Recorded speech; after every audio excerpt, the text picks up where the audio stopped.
Había un ambiente de familiaridad. Al no haber más que una zona comercial y además localizada en el centro, casi todo el mundo se conocía.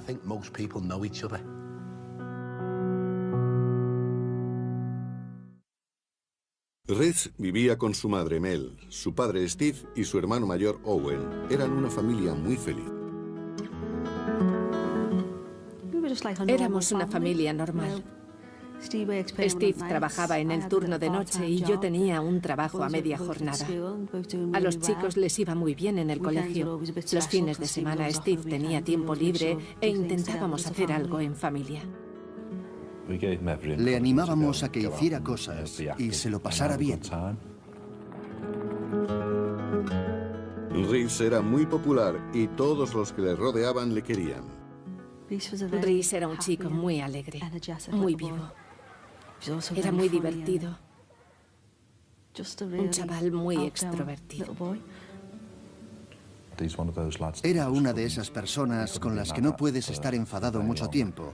Incluso si te enfadabas con él, acababa por hacerte reír. Era un chico encantador. Era un chico muy alegre. Siempre estaba sonriendo y haciendo reír a los demás. Era muy travieso. Siempre estaba gastando bromas. Solía hacer bolas de barro y lanzárselas a los demás chicos que se le unían enseguida. Me sacaban de mis casillas. Pero la verdadera pasión de Reeds era el fútbol. Creo que el fútbol era su vida. No había nada más salvo fútbol, fútbol y más fútbol. Jugó en el Fairtree durante 12 meses. Jugó su primera temporada y estaba a punto de empezar la segunda. Jugaba muy bien. Incluso de pequeño ya mandaba el balón más lejos que sus compañeros. Saltaba a la vista que era especial. 22 de agosto de 2007. Aquel 22 de agosto de 2007 hacía calor y brillaba el sol. Fui a trabajar por la mañana y cuando regresé a casa fuimos al centro a comprarle a Rees un uniforme nuevo para el próximo curso. Trabajo en el turno de noche, así que pasé gran parte de aquel día en la cama. Me levanté sobre la hora del té, cuando Rees se iba a entrenar. Entrenaban una vez a la semana para el partido de fin de semana. Decidimos hacer un entrenamiento adicional. Queríamos prepararnos para la temporada que estaba a punto de empezar el domingo siguiente. Pero Rees estaba más entusiasmado aún, porque Inglaterra jugaba aquella noche. No paraba de repetir que estaría en casa para ver el partido. Merendó y subió a su cuarto a cambiarse. Reeds salió de casa en dirección al campo. Rees solía ir andando a entrenar. El campo está a unos 5 o 6 minutos de casa andando, justo detrás de las tiendas. El campo de fútbol estaba detrás y a la derecha del pub. Realmente estaba justo a la derecha del pub. Poco después de llegar al campo, Reeds se dio cuenta de que había olvidado algo. Aquel día el entrenamiento empezó a las 6 en punto. Les pedí que fueran puntuales. Rees había olvidado las 5 libras de cuota. Se puso algo nervioso cuando me lo dijo. Y antes de que pudiera responderle, salió corriendo de vuelta a casa. Estaba en el sofá viendo la tele, cuando Rees entró corriendo en casa porque se había olvidado el dinero de la cuota. Por supuesto, le dio la lata con el tema a Mel y se sentó en el brazo del sofá a esperar que su madre le diera el dinero. Para él no era planteable aplazar el pago de la cuota. Así que le di el dinero. Y como sabía que ya llegaba tarde al entrenamiento, le acerqué en coche hasta el campo. Me dio un beso y me dijo que estaría de vuelta para ver el partido de Inglaterra. Tras pagar la cuota, Reeds se unió a sus compañeros de equipo. Hicimos un par de ejercicios de calentamiento. Corrimos un poco alrededor del campo y luego estiramos. Un par de ejercicios nada más. ya que yo prefiero que los chicos se entrenen jugando al fútbol mejor que haciendo estiramientos. Además, ellos también se divierten más así.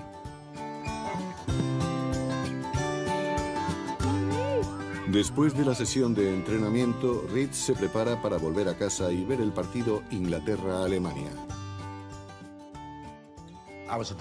Estaba en la parte de atrás del coche con el maletero abierto. Y Rhys pasó por delante y me saludó. Le pregunté si quería que le acompañara a casa y me dijo que no me preocupara, que iría andando. Le insistí un par de veces para que entrara en el coche. Le dije que le dejaría en casa, que no era problema. Pero Rhys estaba empeñado en ir andando. Era una tarde muy agradable y Reed quería ir caminando. Había hecho ese trayecto miles de veces antes, pero aquella sería la última.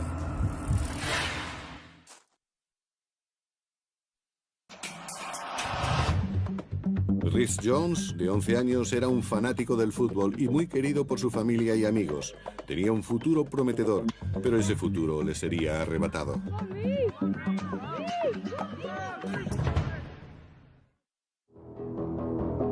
Rhys Jones había rechazado el ofrecimiento de su entrenador de acercarle a casa, ya que prefería ir andando. Atajó como solía hacer por el aparcamiento del pub Fear Free a unos 400 metros de su casa. La tarde de aquel 22 de agosto era muy calurosa y el pub estaba lleno. Ese día Inglaterra jugaba contra Alemania. Mucha gente estaba sentada afuera para disfrutar del buen tiempo y también para poder fumar. Rhys había terminado su entrenamiento y volvía a casa desde el campo. Era un paseo relativamente corto. Subí al coche y llevaba conduciendo unos 45 metros cuando Son, que iba en el asiento de copiloto, se puso a gritar: «Rhys, es Rhys». Miré y vi a Rhys tendido en el suelo. Enseguida supe que estaba herido. Primero pensé que se había resbalado, así que frené de golpe y salí del coche. Mientras tanto, Son se había bajado y corría hacia Rhys. Llegó antes que yo.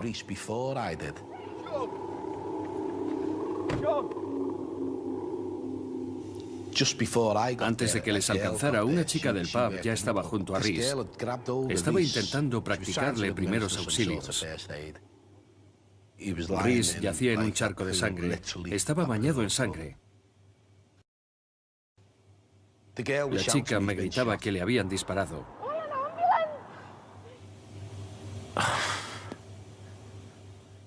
Cuando le vi así,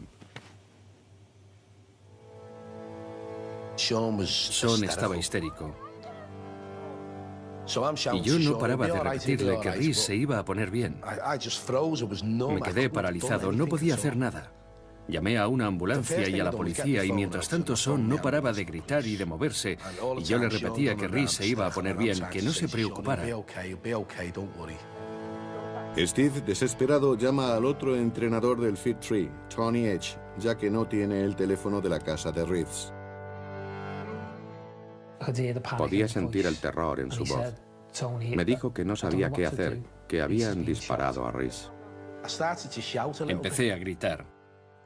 Le dije que trajera a su madre inmediatamente. Yo solo pensaba en cómo se lo iba a decir a sus padres cuando me abrieran la puerta. Completamente aterrorizado, Tony corrió hasta la casa de los Jones. Estaba en el sofá viendo la tele cuando oí que llamaban a la puerta.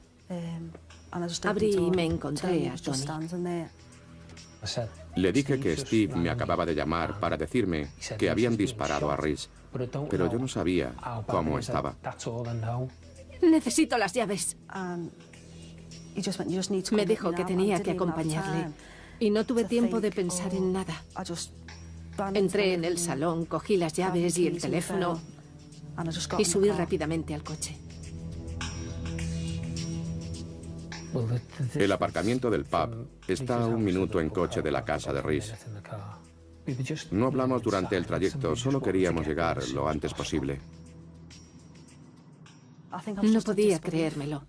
No sabía de qué me estaba hablando. No le pregunté nada, ni siquiera creo que hablara. Una multitud ya había empezado a agolparse en torno a Rhys. Parecía que hubiera cientos de personas. Al principio no vi nada. Cuando salí del coche, alguien dijo, "Ha venido su madre".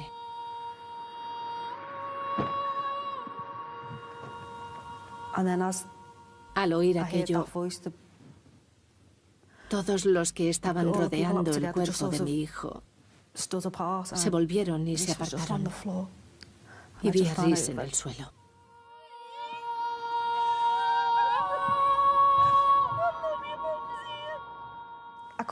Ni siquiera podía ver dónde lo habían herido. Tan solo veía el charco de sangre. Puse mi mano bajo su cabeza y le dije que mamá estaba ahí y que se iba a poner bien. La gente gritaba, ¿dónde está la ambulancia? Yo no paraba de repetirle que se iba a poner bien. Tony no se acercó hasta Rhys. Dejó a Mel y se quedó conmigo. Yo intentaba explicarle lo que había ocurrido. Steve estaba hecho polvo. Estaba llorando y probablemente estuviera pensando que si no hubiera convocado un entrenamiento esa tarde, nada de aquello hubiera sucedido.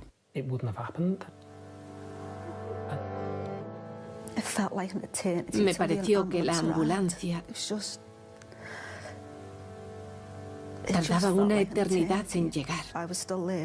Yo seguía sujetando a Rhys y entonces llegaron los paramédicos. Yo solo quería que lo ayudaran, que salvaran a Rhys.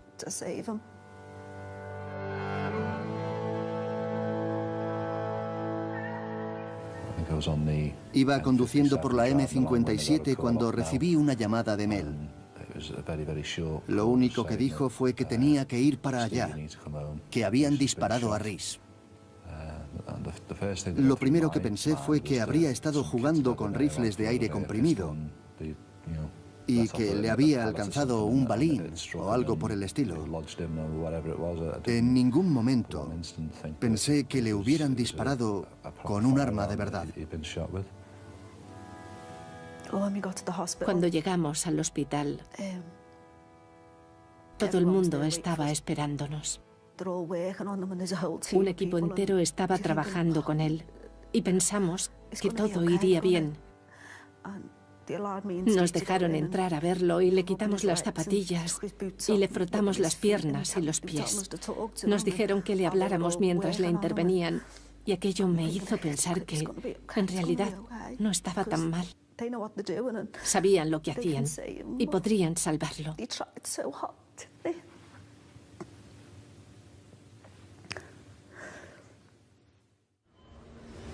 Los doctores trabajaron sin descanso para salvar a Rhys, pero nunca recobró el conocimiento. Lo más duro para nosotros fue dejar a Rhys en el hospital. No queríamos irnos y dejarlo ahí.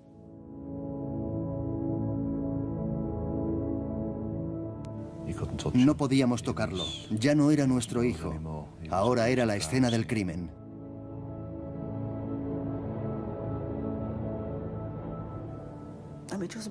Volvimos a casa en estado de shock. Fuimos al cuarto de Rhys y nos pusimos a llorar. No podíamos entender lo que había sucedido.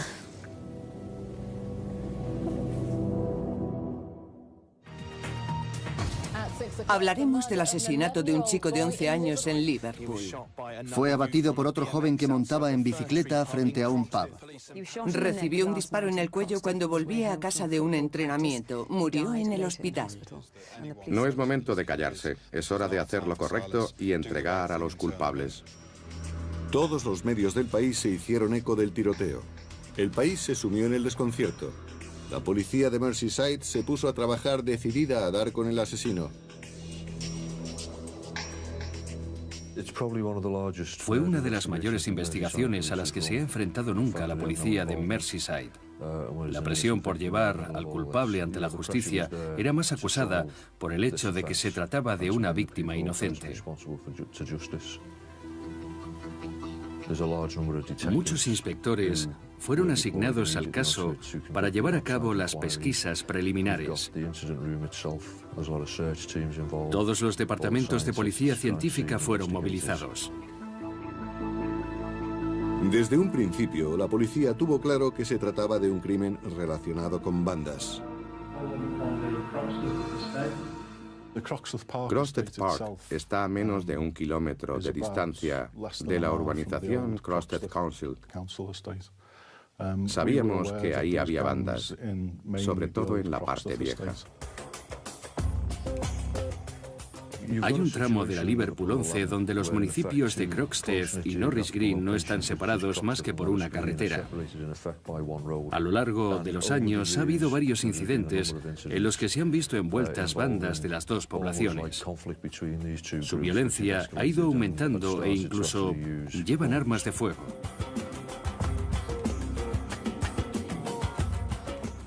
Estábamos al tanto de algunos incidentes entre bandas de Norris Green y los Croxteth Crew. Nosotros nunca nos vimos envueltos en ellos. Nunca presenciamos nada. Nunca pensamos que aquello llegara a afectar a nuestro barrio. La idea de que hubiera bandas de jóvenes armados en nuestro barrio me parecía algo totalmente ajeno y extraño. Aquello no tenía nada que ver con nuestras vidas. No podía entenderlo. Solo quería entenderlo. Saber qué había pasado para que alguien llegase a disparar a un niño de 11 años. Sabía que Rhys no salía con ese tipo de gente. Sus amigos eran buenos chicos. 23 de agosto de 2007. Al día siguiente, los padres de Rhys dieron una rueda de prensa para implorar la colaboración de posibles testigos. Alguien ha de saber quién ha sido. Y entiendo que la gente tenga miedo de hablar, pero no se puede permitir que el asesino siga libre.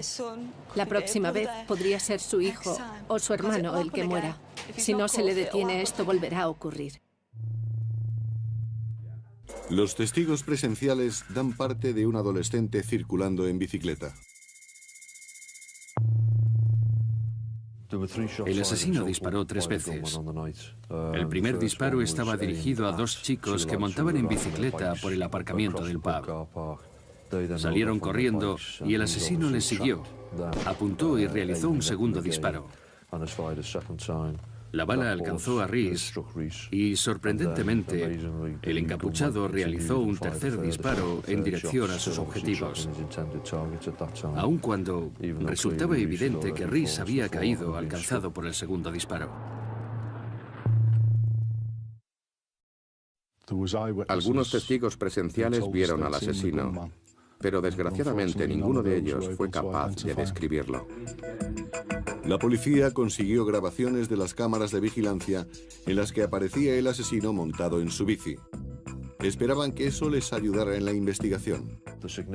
Los fragmentos de grabación que se utilizaron en el caso procedían de las cámaras del aparcamiento del pub. En estas se veía claramente al hombre acercarse por detrás del pub y rodearlo.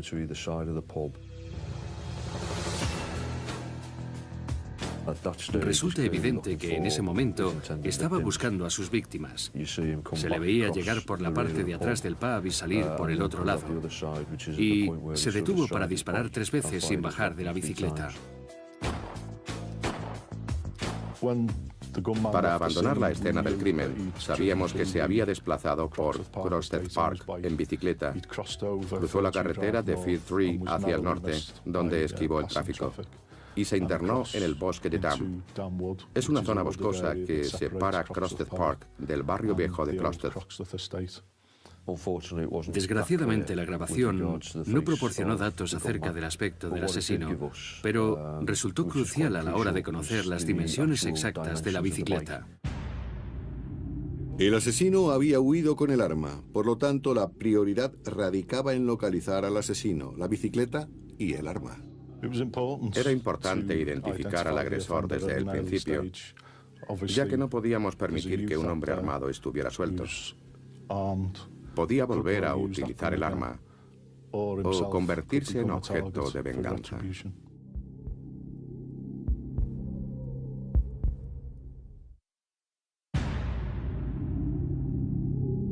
Rhys Jones recibió un disparo en el cuello cuando volvía de jugar al fútbol en Crosted, Liverpool. El asesino abandonó la escena del crimen con el arma. Mel, la madre de Rhys, acudió rápidamente a la escena del crimen y sostuvo a su hijo mientras lo veía morir. La muerte de Rhys Jones sacudió al país. Nadie podía entender el motivo de este crimen. La gente estaba asustada y se quedaba en casa por miedo a salir.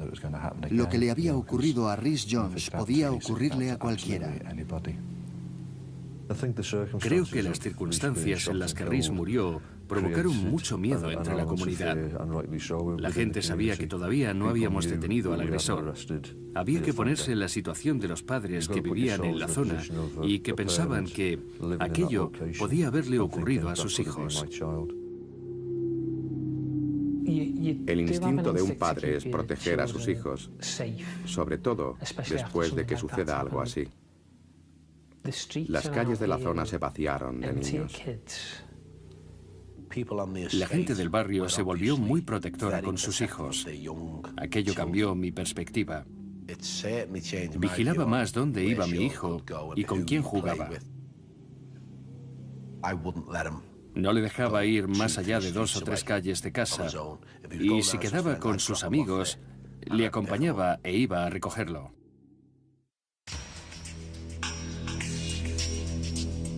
La policía tenía un sospechoso principal desde las primeras horas de la investigación. Las redes sociales ya habían dado el nombre de un presunto asesino. Sean Mercer, de 16 años.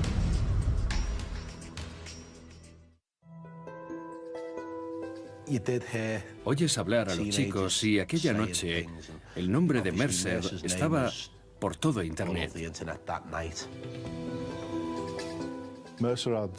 Mercer tenía antecedentes por delitos menores. Mostraba un complejo carácter antisocial y era conocido por la policía, ya que causaba disturbios, y también se le relacionaba con la banda de Crosted Crew.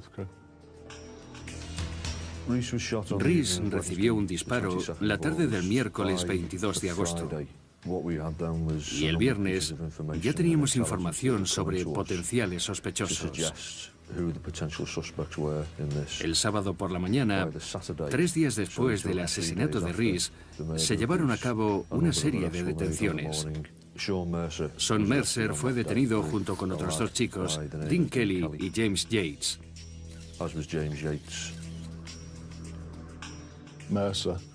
Mercer fue incluido en una rueda de reconocimiento, puesto que pensábamos que se trataba del asesino. 5 testigos fueron llamados a la rueda de reconocimiento, pero ninguno pudo identificar a Mercer como el autor de los disparos.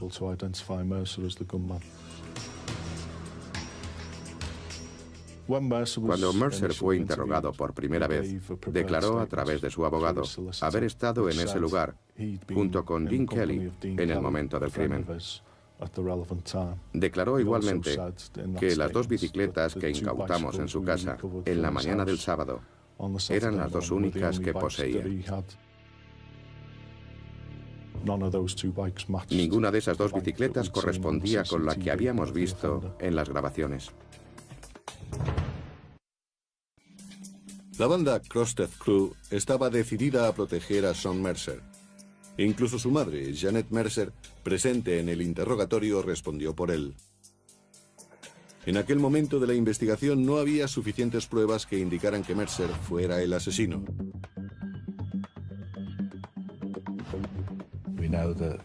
Estaban tratando de borrar sus pistas y esconderse, lo que dificultaba mucho las cosas. Pensábamos que íbamos a tener que recorrer un largo y duro camino. Se había creado un muro de silencio alrededor del agresor, pero únicamente por parte de la gente que le conocía y le había ayudado en ese momento. Sin testigos presenciales creíbles y sin arma del crimen ni bicicleta, la policía de Merseyside no tenía otra alternativa que dejar libre a Mercer y a sus cómplices.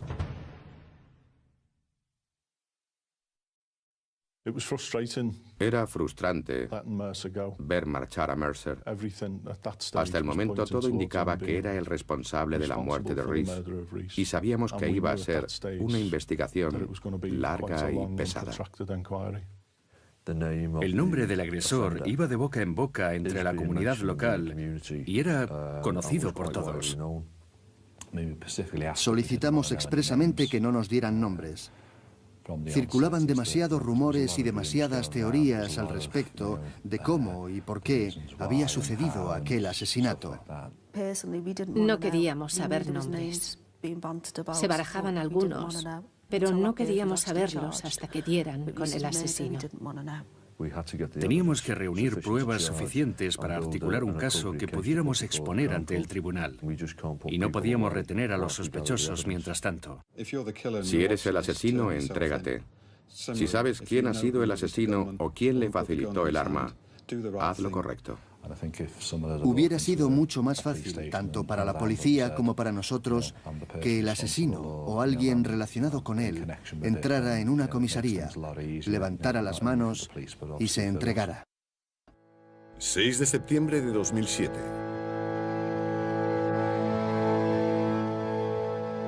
Miles de personas asistieron al funeral de Rhys Jones oficiado en la Catedral Anglicana de Liverpool.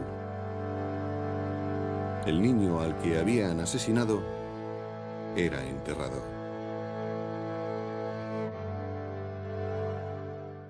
La presión recaía sobre la policía de Merseyside. Debían encontrar el arma del crimen y la bicicleta para poder relacionar a Sean Mercer con el asesinato de Rhys Jones. En un intento desesperado por recrear los movimientos del asesino, la policía instó a sus científicos a que proporcionaran más datos.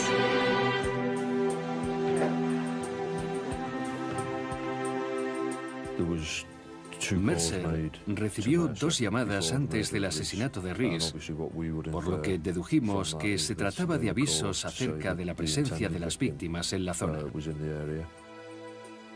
Gracias a los registros de teléfono y las grabaciones de seguridad, la policía estableció la secuencia de sucesos.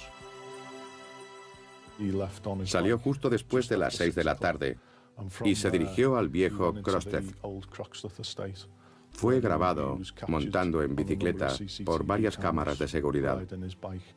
Creemos que recogió el arma que utilizó para matar a Reese en casa de la novia de James Yates, en Crosted.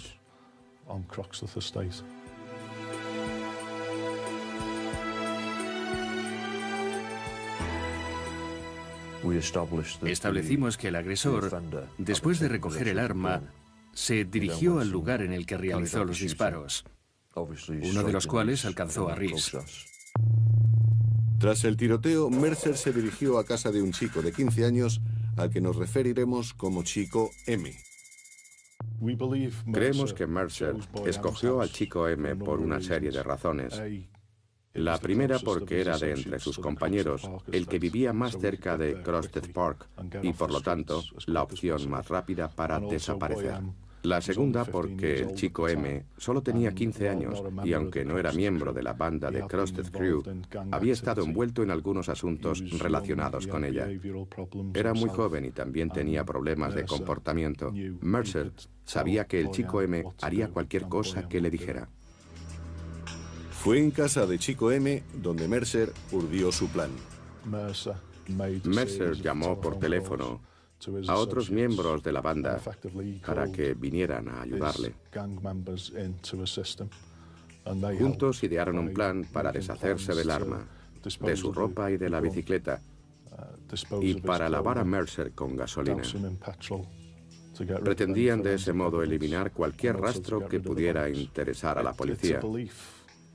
Es creencia general que la gasolina elimina cualquier residuo de un arma de fuego cuando ésta es disparada. ¿Qué otros miembros de la banda de Crosted Crew estaban implicados? Melvin Coy, 24 años. Llamó a Mercer sobre las 7 menos 20 para informarle sobre la presencia de la banda rival en la zona. Gary Case, 24 años. Llamó por teléfono a Sean Mercer a las 7 menos 10. Le avisó de que había miembros de la banda rival en el aparcamiento del pub. James Yates, 19 años. James Yates era amigo de Sean Mercer y le había proporcionado la pistola esa tarde en cuestión.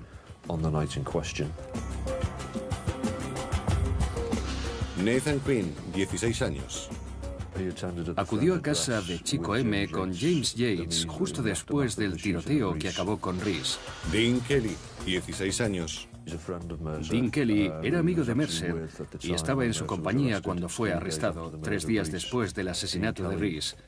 Dean Kelly facilitó una coartada para Sean Mercer.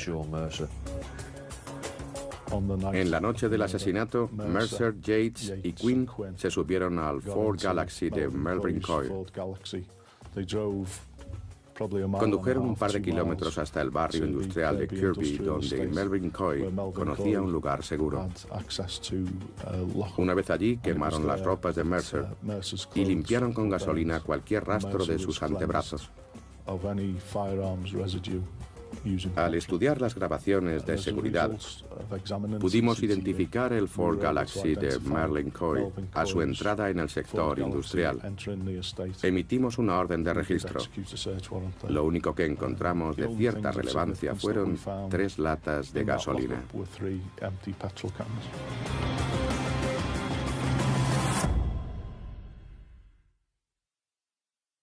Tras establecer los movimientos de Sean Mercer, la policía necesitaba averiguar qué había pasado con el arma del crimen. Después de recibir los resultados de una prueba científica, emitimos una orden de registro de la casa de Chico M. Descubrimos un revólver Smith & Wesson, una pistola automática y munición compatible con las 2 armas. La policía recogió un tipo de residuo de la pistola y coincidía con el que fue recuperado de la camiseta de fútbol que Reese llevaba en aquel momento. Chico M fue detenido e interrogado. Nos contó que Mercer le había llamado para que fuera a su casa. Chico M acudió y fue recibido por Mercer, que le dio un paquete y le pidió que se lo llevara y lo escondiera. Chico M se quedó paralizado. Se sentía intimidado por Mercer. Mercer llamó a Chico M porque le conocía de la zona, pero no pertenecía al mismo grupo que él. Chico M cogió el arma, se la llevó a casa y la escondió en el jardín trasero. El domingo, otro compañero del agresor movió la pistola y la escondió en el loft de Chico M. Tras una declaración tan crucial, la autoridad policial de Merseyside tomó una decisión muy poco frecuente. Solicitó la inmunidad para Chico M a la Fiscalía General del Estado. Es una medida a la que se recurre muy poco, sobre todo si hablamos de un menor. El testimonio de Chico M era vital para la investigación. Las pruebas se iban volviendo en contra de Mercer y su banda. A la espera de la respuesta de la Fiscalía General del Estado, la policía todavía busca una pieza crucial del rompecabezas para poder llevar a Mercer ante la justicia.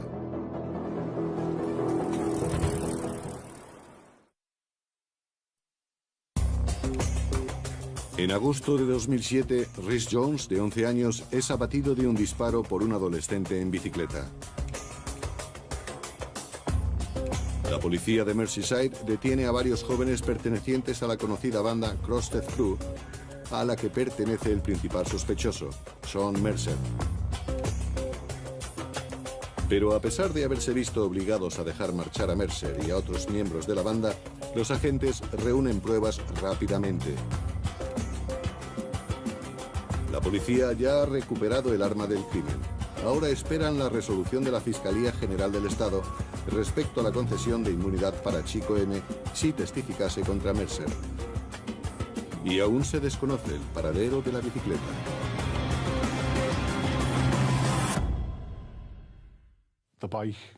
Los testigos confirmaron que Mercer volvió a casa con la bicicleta. Sin embargo, no sabemos dónde fue a parar. Seguía siendo un asunto pendiente. La policía hizo un llamamiento para solicitar la colaboración del público. Tras nuestro llamamiento, un miembro de la comunidad se manifestó y dijo haber estado montando en bicicleta en la zona de Kirby, cerca del sector industrial. Allí encontró un cuadro de bicicletas sin ruedas. Las pruebas practicadas en la bicicleta revelaron presencia de ADN de Mercer.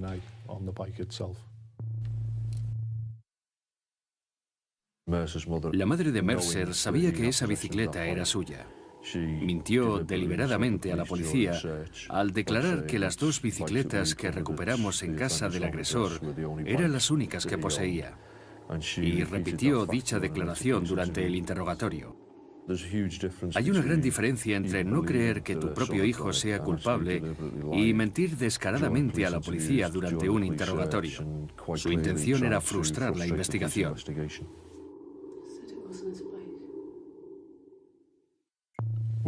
Teníamos el cuadro de bicicleta, teníamos el arma, teníamos declaraciones de testigos que invalidaban la coartada de Mercer.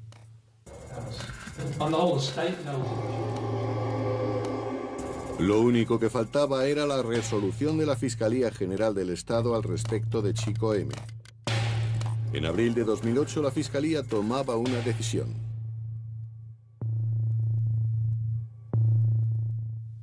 Cuando el fiscal general decidió conceder la inmunidad a Chico M, volvimos a interrogarle. Aceptó prestar declaración a cambio de la protección que le ofrecía la Fiscalía General del Estado frente a posibles acciones judiciales contra su persona. El 15 de abril de 2008 la policía de Merseyside arrestó a 14 personas, entre las que se encontraban Sean Mercer, James Yates, Gary Case, Melvin Coy, Dean Kelly, Nathan Quinn y Chico M. Mercer fue acusado por el asesinato de Reese y el resto por asistirle en la destrucción de pruebas. Mercer fue detenido el 15 de abril y sometido a un nuevo interrogatorio. Había preparado una declaración, según la cual negaba cualquier implicación en el asesinato de Reese y decidía no responder a más preguntas. Gary Kay y Melvin Coy declararon no haber ayudado a Mercer. Los demás detenidos decidieron no responder a ninguna pregunta o declarar que no sabían de qué se les hablaba.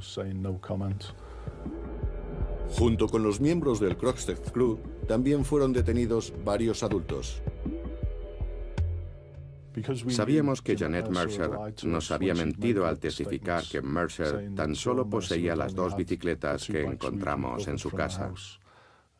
Decidimos detenerla, pues estaba en posesión de dicha bicicleta la noche del asesinato. Negó cualquier participación. Los padres de James Yates, Francis y Mary Yates, se implicaron muchísimo al tratar de ayudar a Mercer y a su propio hijo. Sabemos que Francis y Mary Yates quemaron una tarjeta SIM que la policía no encontró al registrar la casa de James Yates. Se trataba de la tarjeta SIM que había estado utilizando y era una prueba crucial. Me pareció sorprendente que recibieran ese tipo de ayuda. No es solo que sus compañeros le escondieran, le limpiaran con gasolina para eliminar cualquier rastro y se deshicieran de la bicicleta y el arma. Los adultos también se implicaron. 2 de octubre de 2008. El juicio tuvo lugar en el juzgado de Liverpool casi 14 meses después del asesinato de Reese. Sean Mercer se declaró no culpable. Durante el juicio, Mercer y sus amigos no pararon de reírse y de hacer chistes. Parecía que no les importaba nada de lo que estaba sucediendo. El juicio duró 11 semanas. Fue terrible para nosotros pasar por todo aquello. Teníamos miedo de dejar aflorar nuestras emociones, porque pensábamos que no podríamos parar de llorar y que nos vendríamos abajo. Es justo decir que el comportamiento de Mercer y los demás en el estrado fue lamentable, por decir algo. Estaban ante los padres de Rhys. Es una actitud imperdonable, pero al mismo tiempo nos da una medida del tipo de personas que son. El jurado declaró a Mercer culpable del asesinato de Rhys Jones. Fue condenado a 22 años de cárcel. Mercer no mostró ningún atisbo de arrepentimiento. Durante la sentencia permaneció inmutable. Nos destruyó. Destruyó nuestras vidas.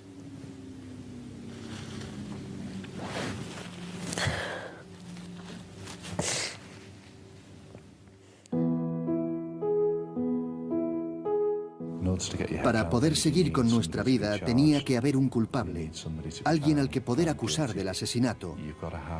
Queríamos una sentencia que reflejara la enormidad de los actos perpetrados.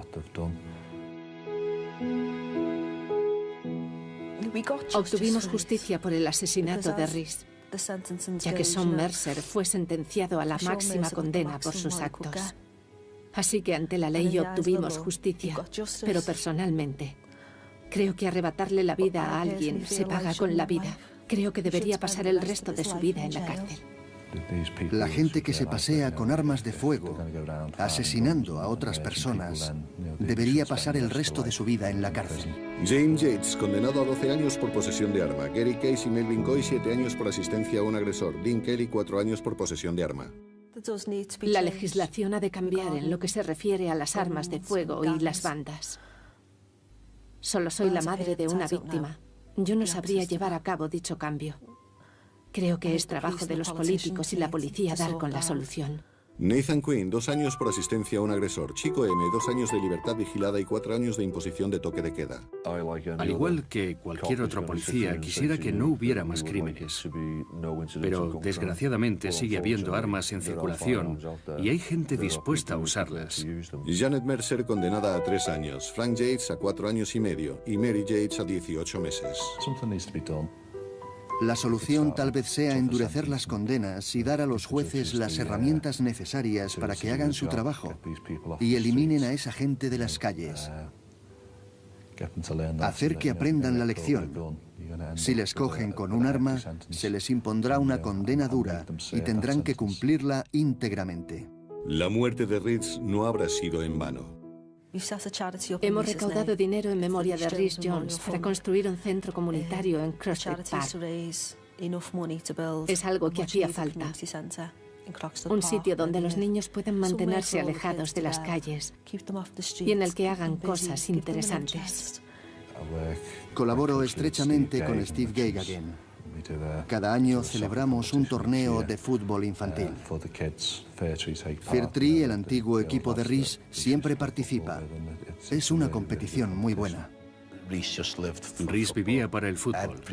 Todo giraba alrededor del fútbol.